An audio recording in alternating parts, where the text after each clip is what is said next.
In many places in the peopled worlds, the pain came suddenly in the mists of the day's labor. It was as if an ancient and comfortable presence left them, one that they had never noticed until it was gone, and no one knew what to make of it at first, though all knew at once that something had changed deep in the heart of the world. No one saw the brief flare in the star named Argos. It would be years before astronomers would connect the day of pain with the end of Worthing, and by then the change was done. The worlds were broken, and the Golden Age was over.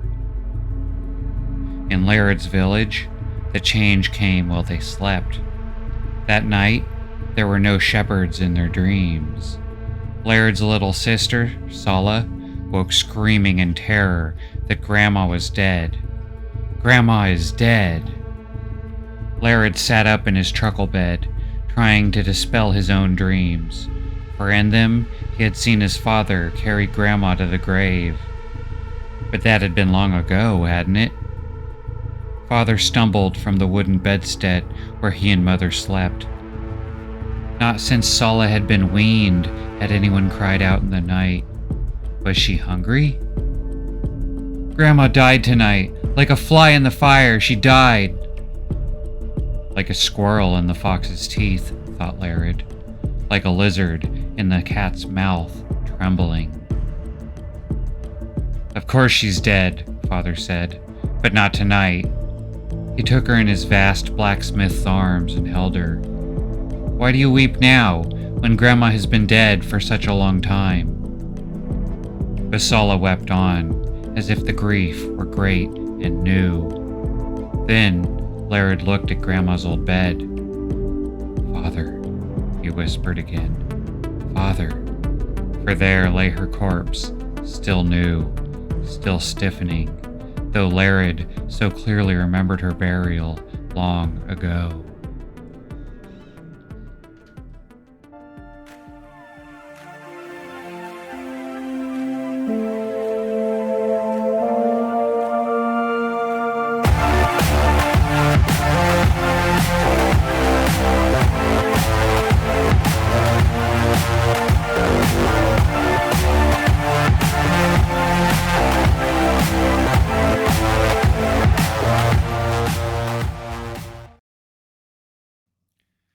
The Worthing Saga by Orson Scott Card reminds me of Isaac Asimov's Empire and Foundation novels. More specifically, Prelude to Foundation, my personal favorite of the Foundation novels. In both universes, we find a planet covered in city, several layers deep. Trantor in the Foundation universe, but simply capital in the Worthing Saga. Both overpopulated, both the capitals of their universes, both completely dependent on trade to survive. But while Daniel Oliva was developing a better system behind the scenes, creating a better future, Abner Dune was plotting destruction, with no further plans for humanity but for them to live their lives as they see fit. Unlike Daniel, Abner Dune had no desire to reduce suffering. He did not have a grand plan that he felt he must carry out. No, he saw a problem that he could not ignore, and he would solve it by any means necessary. And while Harry Seldon, Daniel's protege, creates psychohistory to reduce suffering, Dune's protege, Jason Worthing, believes that without suffering, we are not living our lives. The Worthing Saga is a collection of short stories brought together under an overarching story of Jason and Justice Worthing, who have just arrived in a small village. Here they pay the son of an innkeeper to write their story. Jason Worthing was born on the planet capital. He was raised by his single mother, for his father had died years before his conception. His father was a military Starliner pilot. He was one of a few with a special ability. He could read minds. This gave him and his fellows amazing advantages in battle. They could literally know what was coming before it happened, just by reading the minds of the enemy captains. Both sides of this war had swipes, as they were known, but neither side trusted them, and they could not hide this fact. The swipes saw this in their minds, so they eventually all united against both armies. All the swipes could read each other's minds, and they all agreed, and they all defected and started a new army. This caused the previous two warring sides to unite against the swipes. Slowly but surely, they were all wiped out with the much greater resources of the two united kingdoms, each in control of multiple planets, and being a swipe became punishable by death. But Jason's father did not die alone. He detonated an explosive that took 8 billion people with him, killing more than in the entire rest of the Swipe War combined. This is how the Swipe War ended. Alone and stranded, the last of the Swipe star pilots chose to detonate his drive. But Jason was the son of his father, and the Swipe gene was maternal, so his mother was allowed to have Jason with the stored genes he had left behind. The son could not contain the Swipe genes, so he was safe. But when Jason reached puberty, he began to be able to hear things no one else could hear, see things that he couldn't possibly see. In a strange twist, the Swipe gene that Jason's father had was paternal, and his grandfather had known it. Any male in their family with Jason's vivid blue eyes could read minds. Jason saw in his mother's mind that he had hinted as much to Jason's mother years ago, but she had not believed it. He tried to hide his power, for he knew if it was found out, it meant death. But one day in school, he made a mistake. The wrong question had accidentally been put onto his quiz, one that was far beyond what he could possibly know. But without realizing this, he searched his teacher's mind for the answer. When he saw that his assumptions about the question were right, he used the answer he found in his teacher's mind. This was a huge mistake. This answer was only recently discovered by the greatest minds in the galaxy. It was still basically a secret.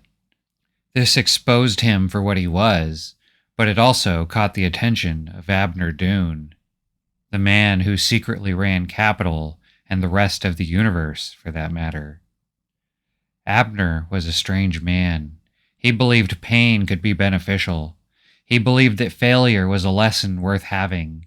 And he believed that Somek, a drug originally designed to let Starliner pilots sleep through the intervening years between the stars without aging, and which was now used as a sign of status, was a plague upon humanity. You see, on Capital, the higher your status, the higher your sleep rate. A low-level worker will live his life as normal.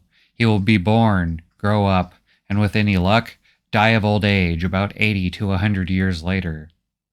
But a low-level sleeper, someone who has stood out as above average in some areas, might be given Somek and put on a sleep schedule like 1 year of sleeping for every 3 years awake. But those at the top of society, the outstanding experts in their field, the most famous, the most successful, they might only be awake 1 year after sleeping 10, or in rare cases, even less. This would technically extend their lives. A man who is only awake 1 year in 10 might see what the world is like in 1,000 years. But in reality, it extends his waking time on this plane of existence not at all. It was a pointless status symbol that was slowing down progress and innovation. But everyone in society was clamoring for more time under Somek. Almost everyone. There were a few eccentrics, like Abner Dune. He saw what this really was, the decay of society, the slowing of progress, just another in a long list of ways to try and stop reality in its tracks, to turn back the clock, or short of that, stop it entirely. If every great scientist is put on a 1-up, 10-down schedule, then it takes 10 times as long to solve a problem. But if now you add in the fact that not everyone's schedule is on the same timing, even if they were on the same ratio. Well, now collaborations are next to impossible to achieve. The SOMEC system had stopped progress in its tracks, and the only breakthroughs were made by men working by themselves on massively slowed schedules. So, what was Abner Dune's solution? Burn it to the ground. Burn everything to the ground. All 18 trillion residents of capital, let them die. Remove them like you would a tumor from the body that is the galaxy. Slowly but surely, Abner Dune set up all his traps and tricks, although the vast majority of his plan was just to let what was already being done come to light. He just wanted the tensions high enough that when he did it, it would be the straw that not only broke the camel's back, it would flatten the camel completely. When he set his plan in motion, capital ate itself alive. But by this time, Dune had already sent off many colony ships to new worlds, and one was led by Jason Worthing. When this ship reached its destination, it fell into an ambush. Jason was able to save the majority of the colony ship, but 2/3 of the colonists in their sleep pods were killed. And maybe, even worse than that, the remaining colonists' memory bubbles were destroyed. You see, for some reason, the SOMEC wipes their minds when they go into hibernation. To solve this problem, memory bubbles were invented. Storage devices that can copy a person's mind so that it can be copied back into them after they wake up. But almost every single memory bubble was destroyed. Only one remained. So what was Jason to do? He had to wake the sleepers up a few at a time and treat them like babies. They knew nothing. They had to be taught all over again. This had a few side effects. One was that all the sleepers began to worship Jason, as he was the only one that understood things that appeared to them to be magic. Jason also utilized the SOMEC and the ship's sleeping systems to skip through time to make sure his new society was surviving.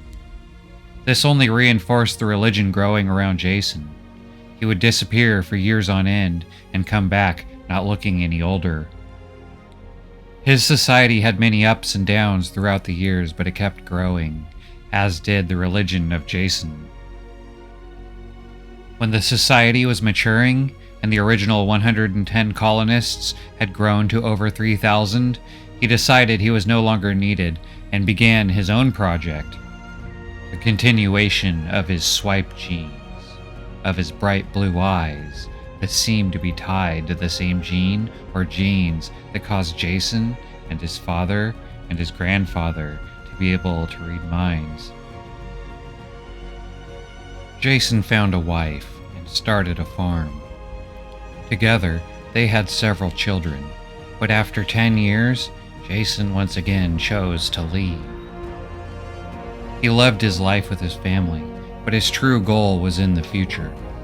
So he set up a repulsor field around the farm to protect his family. He gave the control of it to his wife and told her not to let out any blue-eyed boys, but to send away all those without blue eyes. Only new wives of the blue-eyed boys would be allowed in. So for 1,000 years, they followed what Jason told them, and only the blue-eyed children stayed. But those cast out had nowhere to go, so soon after Jason's departure, small settlements began to pop up around the edge of Worthing Farm, and these grew into villages and towns, and eventually cities. And from these settlements, the future wives of Worthing were found. This caused quite a bit of inbreeding. This led to some of the Worthing children being sickly and frail, but it also led to many mutations in the swipe genes. And eventually, they began to see new powers emerge. As Mother took the gate from its place above the fire, Elijah called silently to all the others. "Come, Mother means to use the gate. Come." And so they came, all the blue-eyed men of Worthing, all their wives, all their children. Silently, wordlessly, because they had so little need of speech. They gathered at the low stone wall that marked the edge of Worthing. They were waiting when Mother came to let Matthew go. No, said Elijah. The decision is mine, said Mother. Matthew isn't one of you. He can't see the way you see. He doesn't know the things you know. Why should I make him live here with you? Like a blind man in a world of sight, when out there and over the wall, he's like everyone else. He has a power, and his eyes are blue. His eyes are bastard, and the only power he has is privacy. I wish to God I had it too. Elijah saw himself through Mother's eyes, felt the fear she felt of him, but still he knew she would not bend. It made him angry, and the grass grew dry and brittle beneath his feet. Do not betray the law of Worthing, Mother. The law of Worthing? The law of Worthing is that I am keeper of the gate, and the decision is mine. Which one of you will dare to take the gate from me? No one, of course. None of them would dare to touch the gate. Defiantly, she squeezed it and held it open. They felt it as a sudden inward silence, the absence of a noise they had always heard before but never noticed till it ended. The gate was open, and they were afraid. Matthew started forward, carrying his inheritance, an axe, a knife, a scrip that held a cheese and a loaf of bread, a water bag, a cup. And Elijah stood in front of him to block the way. Let him go, said Mother, or I'll leave the gate open every moment of every day, and your children will climb the wall and wander off, and Worthing Farm will become the same as over the wall. Let him go, or I will do that. Elijah thought then to take the gate from her and to give it to another woman who would keep the law. But when the others saw that thought in his mind, they forbade him, and said that they would kill him if he did. You are all unworthy, Elijah said in silence. You are all cursed. You all will be destroyed because you consented to her breaking of the law. Then, in silent rage, Elijah stepped aside and let his brother go. Then he walked back to the field. Behind him the grass where his feet had stepped went dry and withered, a small trail of death. Elijah was angry, and there was death in him. He saw his mother notice this, and it pleased him. He saw that his cousins and uncles also were afraid. There has been none like me in Worthing until now. Worthing has given me such power now, at a time when the law was broken by a woman who did not understand the dangers of her most beloved son. Worthing made me at the time of trouble, and I will not let Matthew leave here without punishment. The law will not be broken without revenge. He did not decide what his revenge would be. He merely let his anger grow. Soon, Mother began to shrivel like the grass, her skin drying and flaking off her, her tongue thick in her mouth. She drank and drank, but nothing could quench her thirst. 4 days after Matthew left, she handed the gate to R, Elijah's wife, who did not want it, handed the gate to R, and died. R looked at her husband in fear and said, I don't want this. It is yours. Obey the law. I can't bring Matthew back. I don't expect you to. And in her mind, R said, she was your mother. And under her mind, Elijah put his answer. Mother broke the law, and Worthing is angry at her. Matthew also broke the law, and you will see what Worthing does. But nothing seemed to happen as the days went by.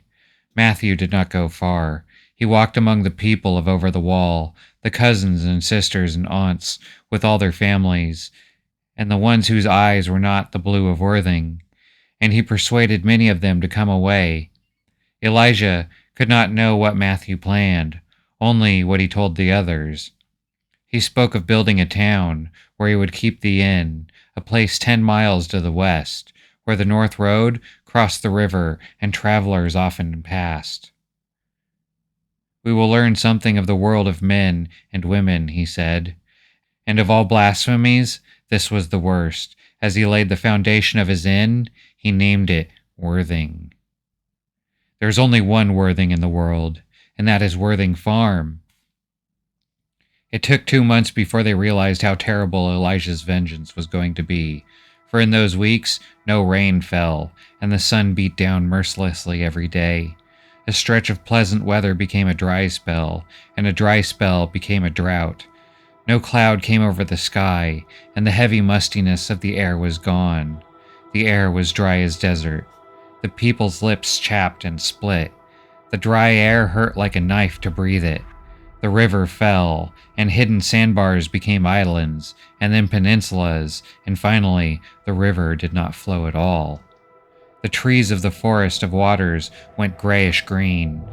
The leaves hung limply from the branches, and in the fields of Worthing Farm, despite the wells they dug and the water that they hauled from the slacking river, the seedling crops went brown, went black, and died. It was the work of hate, of Elijah's anger. Even he had not realized he could do so much. And as the days went on, the people and animals began to weaken. They came to Elijah then and pleaded with him. "You have punished us all enough," they said. "Our children," they said, "let it rain." But Elijah could not do it. He had never decided that the rain should stop. He had only filled himself with anger, and he could not cease to hate just because he was asked to. Not even because he wanted to. He wasn't even sure that he had done it. He heard travelers telling Matthew in his fine new inn that droughts like this came every now and then, but usually in Stipok across the sea. It was natural enough, and it would end soon with a great storm that nearly tore roofs from houses and drowned the world. It happened every century or so to renew the world. Others said it was just chance. Storms passed to the south. There was no drought in Linkery, far to the west, or eastward in Hucks. Even the West River flowed strong and bold from top of the world down past Hucks, only to dry up when it reached the area of drought. "I'd say you're in the center of it here," the travelers would say, "but it's just chance." The children began to sicken, and because the water was saved for them, the animals began to die. The squirrels dropped from the trees and lay dead in the field. The rats died under the house, and the dogs tore at them to drink their blood and live another hour. The horses were found stiffening in the stall, and the oxen staggered once or twice and dropped. "If it is me, I wish to stop. If I have caused it, let it end." But no matter how often he said it, or even shouted it aloud, the drought only deepened. The heat grew worse, and now, in distant corners of the forest, men and women patrolled to kill anyone who lit a fire. Even cook fires were forbidden, because the slightest spark could burn the forest of waters from end to end. The wagons rolled over the heaven mountains, or upriver from the sea, or down from the top of the world, filled with water jars and water barrels, to buy a farm for a barrel, a house for a jar, a child for a cup, and a woman's virtue for a swallow of it. But water was life, so worth the price.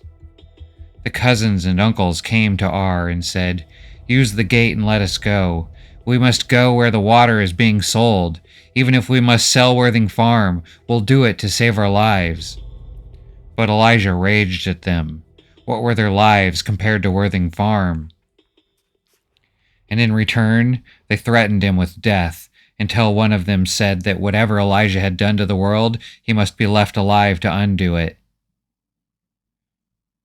"What are you waiting for?" they finally said. "Kill us now or let us go, or does it please you to watch us die?" As for Elijah's wife, R, and their sons John and Adam, they had no more drink than anyone else.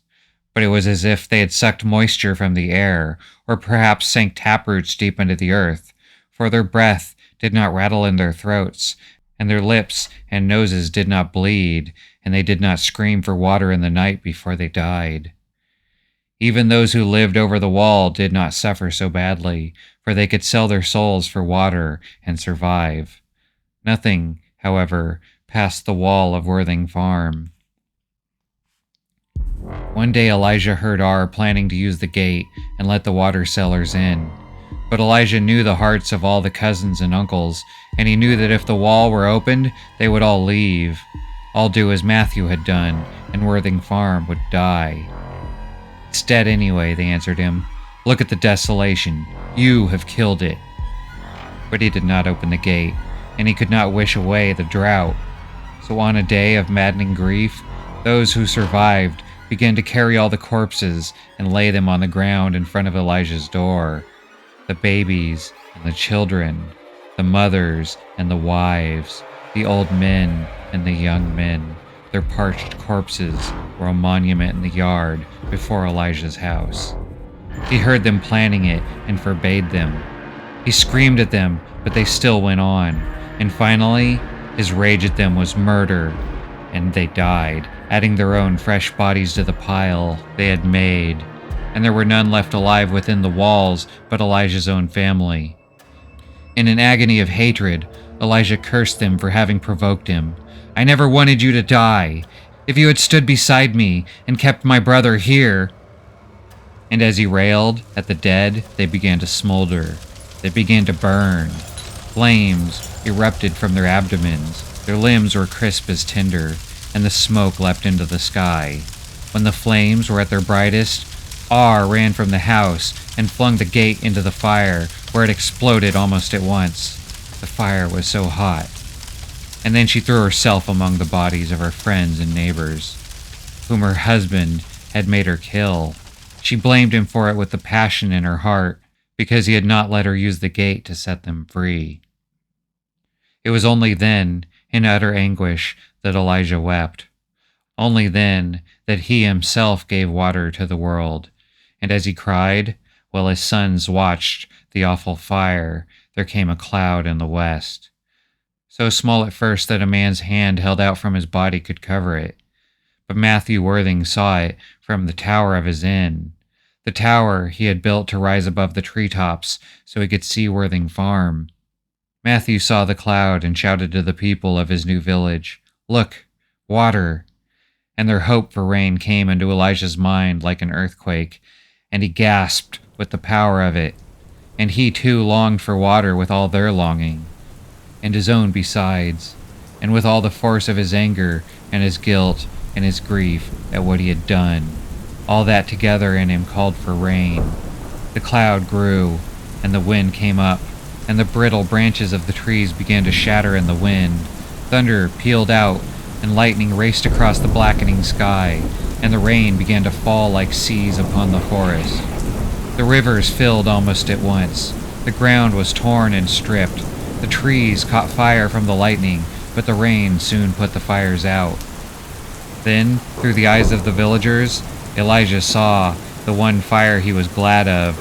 The tower of Matthew's inn began to burn, with him in it. But Matthew raised his hand, and the fire went out, vanished as if it had never been. I was right, thought Elijah. I was right. He lied to us. He had more power than to shut us out. I was right. I was right. When the storm died away, Worthing Farm was desolate. Even the corpses had been swept into the torrent of the river. The gate was gone, which meant the wall was also gone. Elijah had nowhere else to go now but to take his sons, leave Worthing Farm, and go west 10 miles to his brother's inn, and begged forgiveness from him for the great harm he had done to the world. With the fall of Worthing Farm, only a few of Jason's descendants remained: Elijah, Matthew, and their children. Elijah's sons, Adam and John, both had their father's powers. John used his to heal the people of his village, but when a storm killed too many for him to heal all at once, they killed him for not healing their relatives instead of the relatives of others. Adam used his power to take over the world and rule it as a dictator, and lived a life of luxury. Matthew and his children learned from Adam and John's mistakes, however. They would not be evil tyrants, but they would also not be killed for their good deeds. They began to use their power to secretly save people, so when someone could not be saved, they would not be blamed, like John had been. This family grew and grew until there were enough of them to protect the entire planet, and their powers and population continued to grow until they were protecting every human world in the galaxy. When someone would hurt themselves, they would be healed. When someone was in pain, they would take it away. And when someone inevitably died, they would be pushed into the past of their minds so that the pain was not fresh and raw. They lived with no fear, no pain, no trauma, and no excitement. They were cattle to be tended, never allowed to live on their own, never allowed to be free to have any accomplishments, no more than robots acting out their programming. So when Jason Worthing once again awoke, this time after 15,000 years of sleep, he found a stagnant galaxy controlled by his children, and he hated it. This was even worse than when Capital had ruled the galaxy with Somek. The people then may have only lived 1 year out of 10, but at least they lived. Now, the entire galaxy was lifeless. So Jason's descendants read his mind and saw the truth of it, and they stopped what they were doing. But they could not live with the pain knowing they could stop it. So they decided to collapse their planet in on themselves, but only after Jason left with just one other, Justice. She felt a need for penance. She would suffer for the rest of her life, feeling all of the pain of the rest of the galaxy in exchange for not stopping it. She would experience all of their pain as if it were her own. Justice had been responsible for watching over a small town on a low-tech world, so Jason brought her there. This is both the beginning and the end of the story of Jason Worthing. For this is the point at which the overarching story starts, and Jason and Justice meet Larid, the son of the innkeeper, and have him write this story down. In many places in the peopled worlds, the pain came suddenly in the mists of the day's labor. It was as if an ancient and comfortable presence left them, one that they had never noticed until it was gone, and no one knew what to make of it at first, though all knew at once that something had changed deep in the heart of the world. No one saw the brief flare in the star named Argos. It would be years before astronomers would connect the day of pain with the end of Worthing, and by then the change was done. The worlds were broken, and the Golden Age was over. In Larid's village, the change came while they slept. That night, there were no shepherds in their dreams.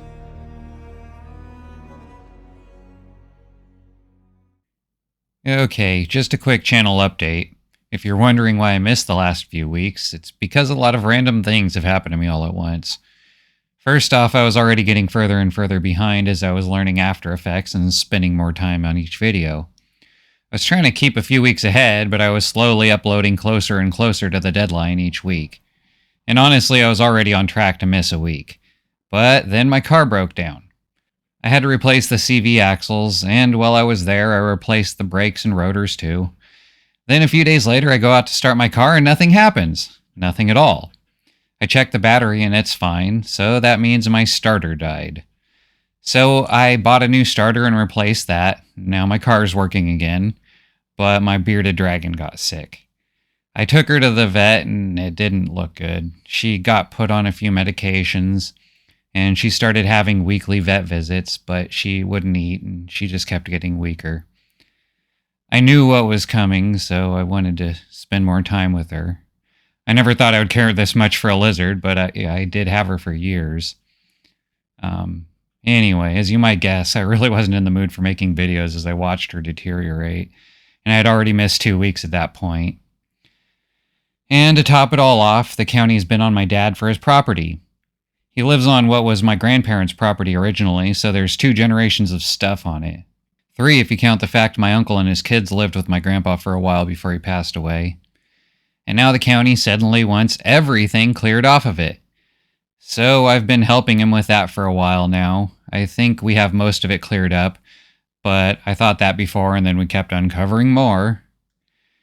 So the end result is that I've fallen way behind and I have some more bad news. I'm not likely to be able to keep up the weekly schedule I wanted. So I probably won't be posting weekly from here on out. I would rather spend the time on each video to improve its quality rather than rush them out as I was starting to do. I've learned a lot, but there is still a lot to learn. And each new thing adds another new step in the editing of the videos, so that adds more time.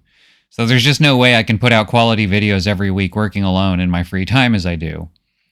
I'm not sure yet if this means bi-weekly or maybe once a month, but either way, I really hope the quality improvements are worth the wait.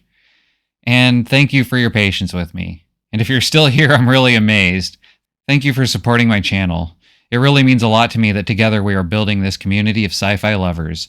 So take care of yourself, so I can see you back here for the next one.